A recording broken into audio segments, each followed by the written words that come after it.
Can you give us a preview of what it's going to sound like on Sunday there? Yeah. I'm going to close my eyes. Oh, man. Let me, before I do it, can I just say one thing? The business folks handle the business. Of course. And I have no say over different elements that could or could not be in the show. Okay. And so I'll just tell you right now, when you see me come on the air here, we're going to hit the Octo Box. We've got 8 games in the early window, taking you around all the different cities. And then when we get into it, ladies and gentlemen, it's been more than 250 days since the first full NFL Sunday, but we are back. And 7 hours of Red Zone football starts now. Wow. Well said. I realize that might be a slight change to some of you, but that's what the catchphrase will be going forward. Peek the differences between a corporatist bootlicker like Pat McAfee. Everyone in Maine knows in their bones that the system is screwing us.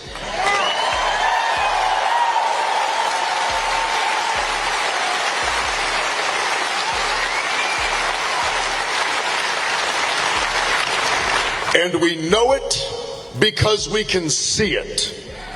We watch from the sidelines of struggle as incomprehensible amounts of wealth and power are consolidated by very few. We are all looking at that and we all wonder, why cannot we all share in that success?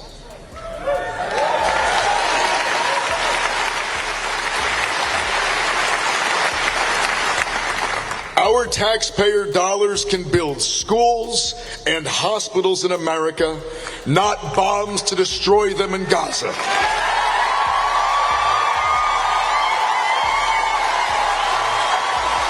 And Graham Platner, this oyster farmer and former Marine, is running for the United States Senate to unseat Susan Collins. He also despises what he saw here. We all understand what the NFL is, okay? We all understand what the NFL is. As soon as we heard it's in 50 million homes and everybody's watching it, we knew immediately that there's going to be commercials dropped in there. Now, they already started doing commercials with the LRAPs. You know, they already started sliding those in now. True. You guys were saying commercial-free football, and I saw a Lowe's ad on my screen as you were doing that. I'm like, we're certainly getting money from commercial stuff, though. Boom. Bang! Yeah. Shout out.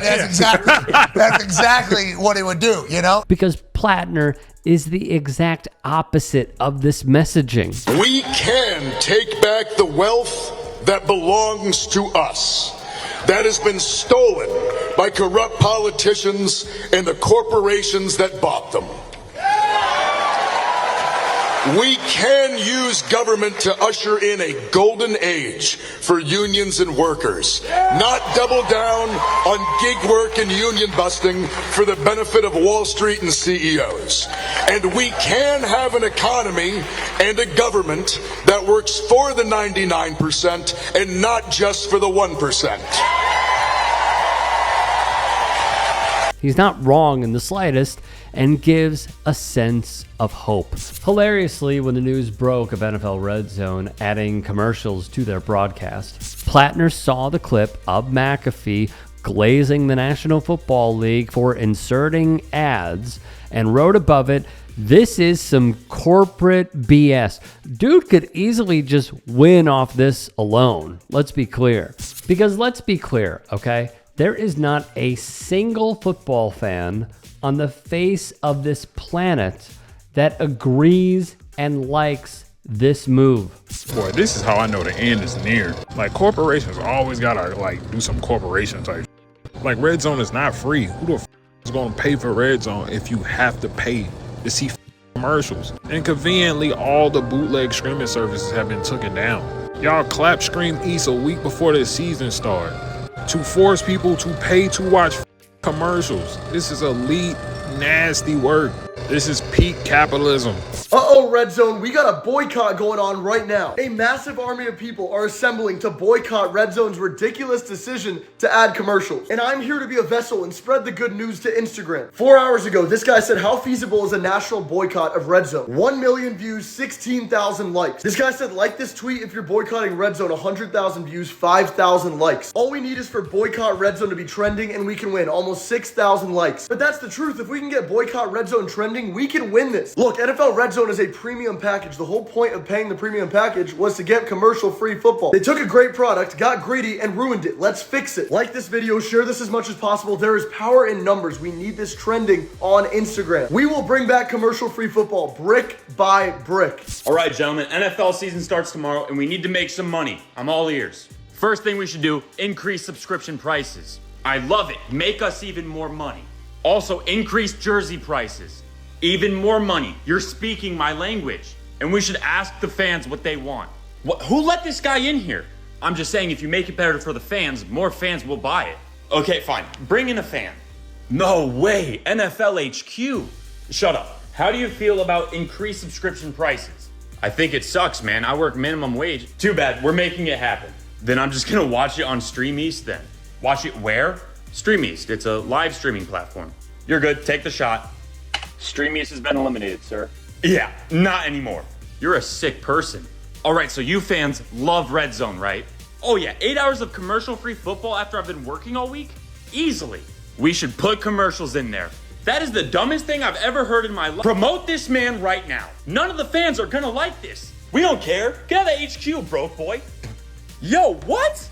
I think we should give the fans what they want. You're fired. Funny thing is, technically, they teased this previously, as Scott Hanson would discuss with the Rich Eisen show. There were some other changes last year that people noticed in RedZone. One in particular I'm thinking of, the experimentation with commercials. Oh boy, here we go. Do we know what direction that's going? Let me say this. I'm the host of NFL RedZone. I work my tail off to try and be an excellent host. I endeavor to be excellent when I go on TV. I do not handle the business side of things. The business folks handle the business side of things. Mm-hmm. They don't consult with me on the decisions that they make. So, let me just say, when it comes to what will happen in the future, when it comes to what's on RedZone, there is no one on the planet who wants to show you more football than I do. Everyone who dives in my mentions to be like, why are you putting commercials on Red? That's not my pay grade. What I believe, by the way, that this perfectly encapsulates is how shareholder profit, as always, in a system like this, will be put ahead of the consumer. No football fan, as I stated, is joyous over this. But what does it mean? Let's just put on our thinking hats for 1 second. You have a product where you would either have ads on the bottom line, like the ticker, or you would have in the previous year a few ads sprinkled in here or there, right? And those would come with like a DraftKings pick, or it would be the leading rushers of the day or leading passers, and you would have a graphic with a company, right? Now you are going to have in-game ads. You are able to sell that time to a company, and they are going to pay so much ungodly, absurd amounts of money in order to get their logo, their product into a broadcast that is highly popular. That will only increase shareholder profit because you are literally turning basically nothing to something.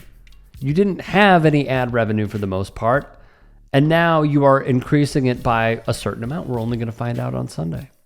But what I think this is, once again, is symbolic of the system that we are in, where those at the top want more. And in doing so, it creates, I was about to swear, it creates a worse product for those that are taking it in. And you could go down the line of stuff that has been crushed because of this system. Chipotle. I can't remember the last time I had Chipotle. Can you? I mean, maybe you did because you were in a hurry or it's convenient. Never having it again. Peaked in like high school, college, and now it is unrecognizable. And there are many more, but again, truly microcosmic of where we are. And by the way, I'm going to reach out to his team. Please support Graham Platner. Please. Because I do think he can win. I think he can beat Susan Collins. And I'm curious to see what will come out of that race. Because as we're looking at it, Mamdani, Platner, and a few others, I could start to be encouraged.